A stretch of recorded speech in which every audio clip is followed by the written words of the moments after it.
मानव जीवन की एक ऐसी सीढ़ी है। पब्लिक का सबको परेशान कर कर रखा है, थोड़ा साउंड तो खोलो जी। भक्ति एक ऐसी सीढ़ी है जिस सीढ़ी पर, भक्ति की सीढ़ी पर जब हम चरण रखते हैं तो मुक्ति का पथ अपने आप निश्चित हो जाता है। फिर मुक्ति को ढूंढा नहीं जाता है। शंभु शंभु शंभु।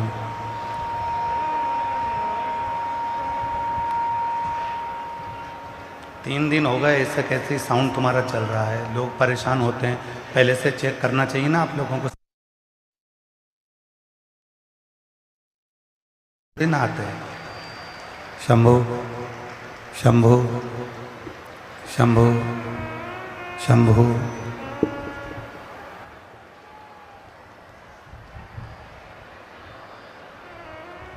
पैंतालीस से 46 डिग्री टेम्परेचर है और लोग धूप में बैठे हैं, केवल तुम्हारा साउंड तक नहीं पहुंच पा रहा उन तक। शंभु।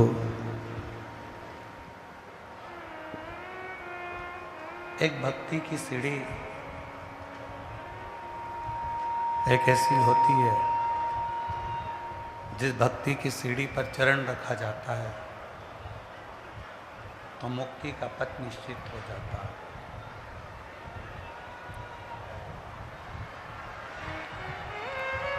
और वो जो मुक्ति का पथ है वो बिना भक्ति के मिल नहीं सकता, बिना भक्ति के प्राप्त नहीं हो सकता। इसलिए शिव महापुराण की कथा कहती है, भगवान शंकर का चरित्र कहता है, शिव तत्व कहता है, शिव पुराण कहती है कि जितना जितना हम भगवान देव अधिदेव महादेव की अविरल भक्ति को धारण कर सकते हैं उतना करें। हम जितना भगवान का भजन कर सकते हैं उतना करें। हम जितना मंत्र जाप, नाम जाप, साधना कर सकते हैं उतना करें। जरूरी नहीं है कि हम बहुत तीर्थ में जाकर बैठेंगे तो ही परमात्मा हम पर कृपा करेंगे। हम किसी नदी के तट पर जाकर बैठेंगे तो ही परमात्मा हम पर कृपा करेंगे। मूल है हम जहाँ रहें, घर में, घर के बाहर, दुकान पर, व्यापार में, नौकरी में, सर्विस में, या जहाँ भी हम हैं वहाँ केवल सच्चे मन से उस शिव को पुकारें तो शिव करुणा करना प्रारंभ कर देते हैं, दया करना प्रारंभ कर देते हैं। शिव को ढूंढने के लिए, भगवान शंकर को ढूंढने के लिए कोई कहे कि तुम्हें कैलाश पर्वत पर जाना पड़ेगा तो ही शिव मिलेंगे, नहीं।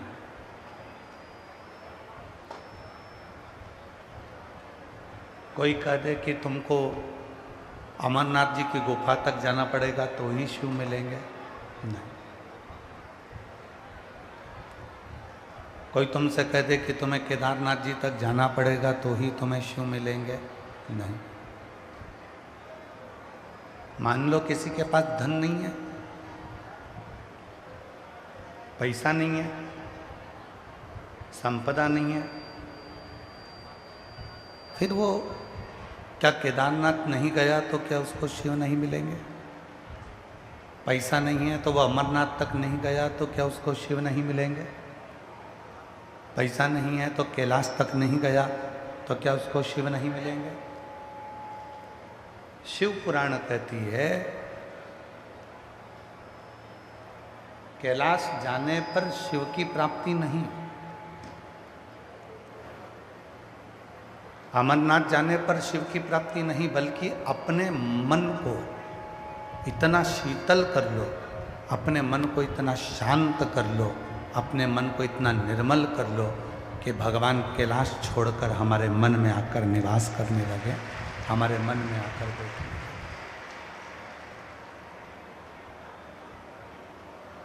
हम अपने मन को शीतल नहीं कर पा रहे।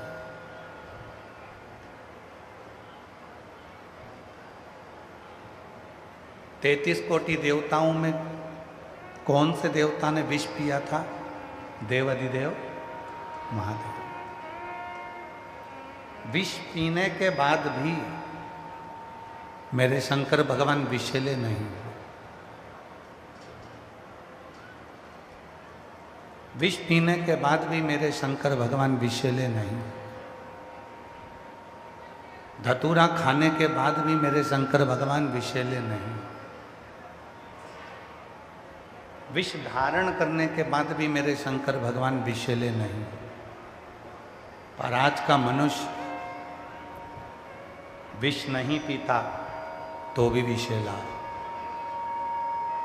आज का मनुष्य धतूरा नहीं खाता तो भी विषैला। और वो विष उसके बुद्धि में, उसके चित्त में, उसकी जिह्वा में, उसकी वाणी में इतना हो गया, उसके मन में इतना हो गया कि वो किसी को श्रेष्ठ नहीं देख सकता।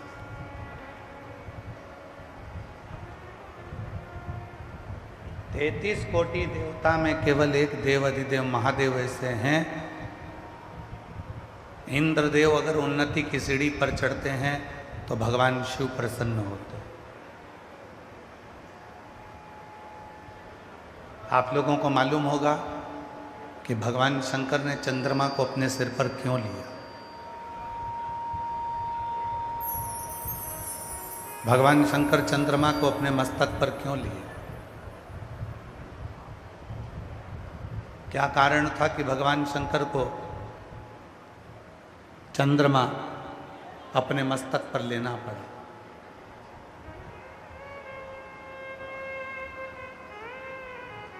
क्योंकि चंद्रमा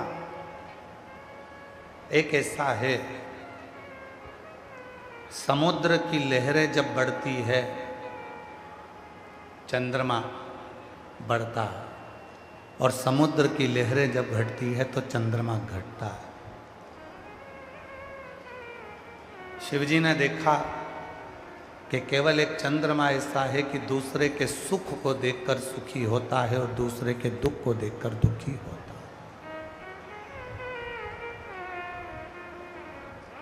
इसलिए मेरे देवाधिदेव महादेव ने, मेरे भगवान ओघड़दानी ने, मेरे शंकर भगवान ने उसको अपने मस्तक पर लिया।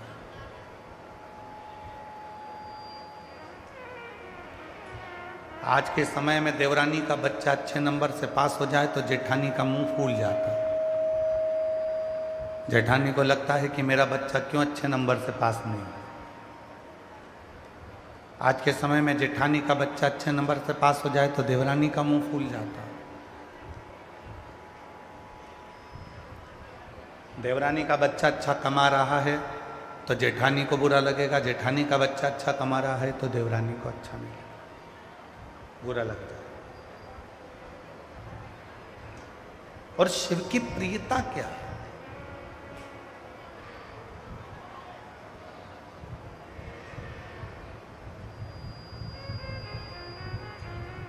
भला किसी का कर ना सको तो बुरा किसी का मत करो। पुष्प नहीं बन सकते तो फिर कांटे बनकर मत। ये शिव की प्रीता है। आप दुनिया में किसी का बुरा नहीं कर, आप अच्छा नहीं कर सके तो बुरा भी मत करो। आप किसी के लिए अच्छा नहीं बोल सके तो बुरा भी मत बोलो।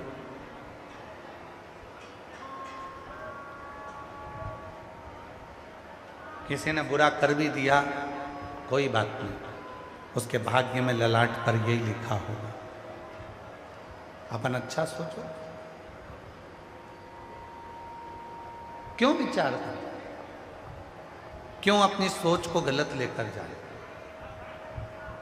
क्यों अपनी बुद्धि पर गलत विचारों को लेकर आए।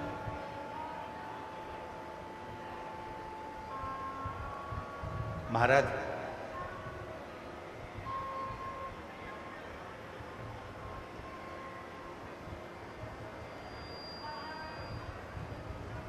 किसी ने एक प्रश्न किया था दिल्ली में,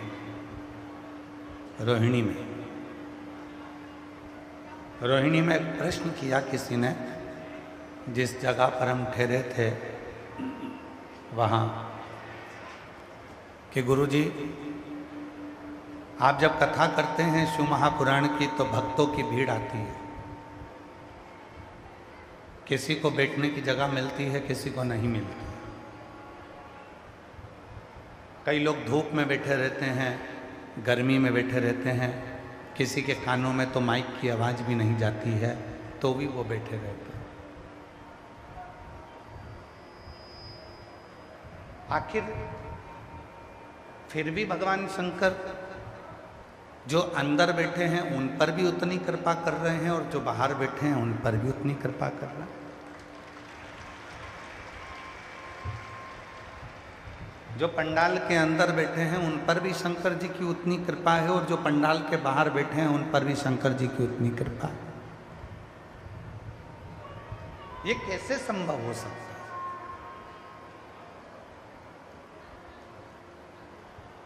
ये मेरी जीजियों, मेरे जीजाओं, मेरी बेटियों, मेरे बेटाओं, मेरे बुजुर्ग माँ बाप, एक बात याद रखना,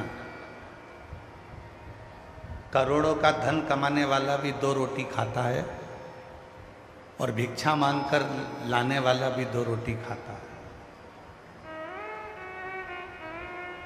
करोड़ों की गाड़ी में घूमने वाला भी 2 रोटी खाता है और साइकिल पे चलने वाला भी 2 रोटी खाता है।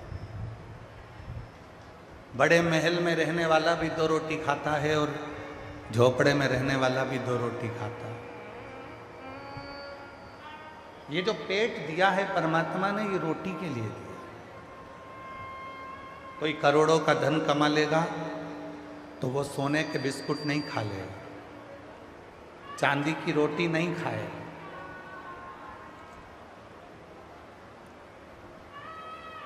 चांदी के सोफे पर बैठ जाएगा, सोने के सिंहासन पर बैठ जाएगा, पर सोना खा नहीं सकता, सोना पी नहीं सकता, चांदी खा नहीं सकता, चांदी पी नहीं सकता।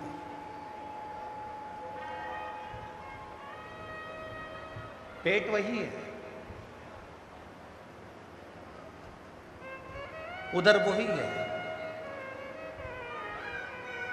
भगवान ने जो पेट दिया वो इसी सबसे दिया कि इसमें फालतू की चीज़ नहीं, केवल 2 रोटी अंदर जाना चाहिए भरने के। उसी तरह मेरे भगवान देवाधिदेव महादेव ने ये नियम बनाया कि कोई पंडाल में बैठा है वो भी और जो पंडाल के बाहर है वो भी, जो कहीं पर भी बैठकर मुझे भज रहा है, मुझे सुन रहा है, शिव पुराण कहती है मेरे ओघड़दानी वहीं पर उसका कल्याण कर ही देते हैं, उस पर कृपा कर ही देते हैं।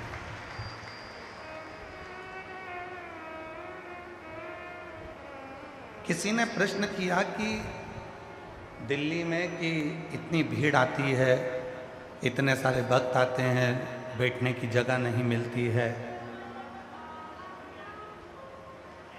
गर्मी भी बहुत रहती है, लोग बाहर बैठे रहते हैं, माइक की आवाज़ भी नहीं जाती है, फिर भी शिव कृपा करते हैं, शिव करुणा करते हैं, शिव दया करते हैं। ऐसे कैसे? शिव कौन है? मेरी हरियाणा की जीजियाँ भगवान शंकर को क्या मानती हैं?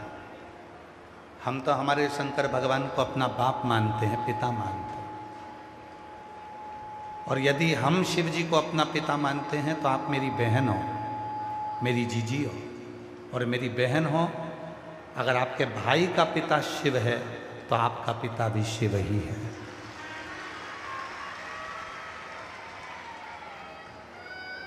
यहाँ जितनी मेरी जीजियाँ बैठी हैं, जितनी मेरी बेटियाँ बैठी हैं, जितनी मेरे बेटा बैठे हैं, जितने मेरे जीजा बैठे हैं, जितने मेरे माता पिता बैठे हैं, सबका पिता एक शिव, एक शिव।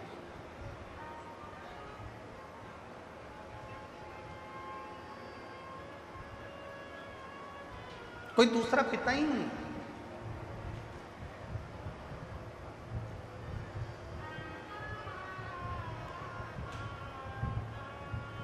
शरीर का पिता और कोई हो सकता है। आप कहते हो मेरे पापा का नाम ये है, मेरे पिताजी का नाम ये शरीर का पिता। पर इस आत्मा का पिता तो केवल एक वो परमात्मा, वो शिव है, जिसने भेजा है संसार में।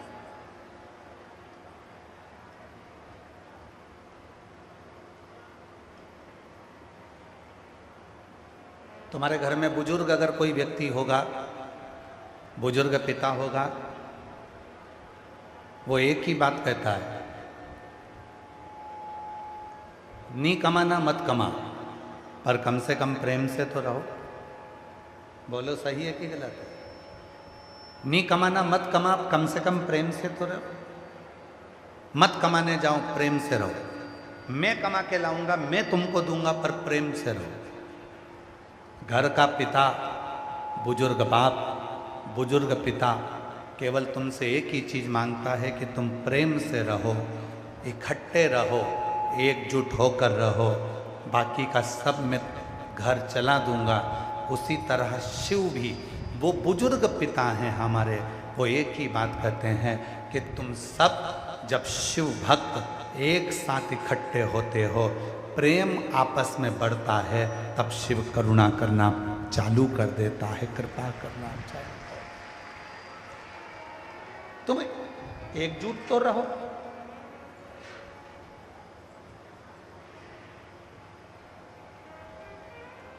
घरौंडा की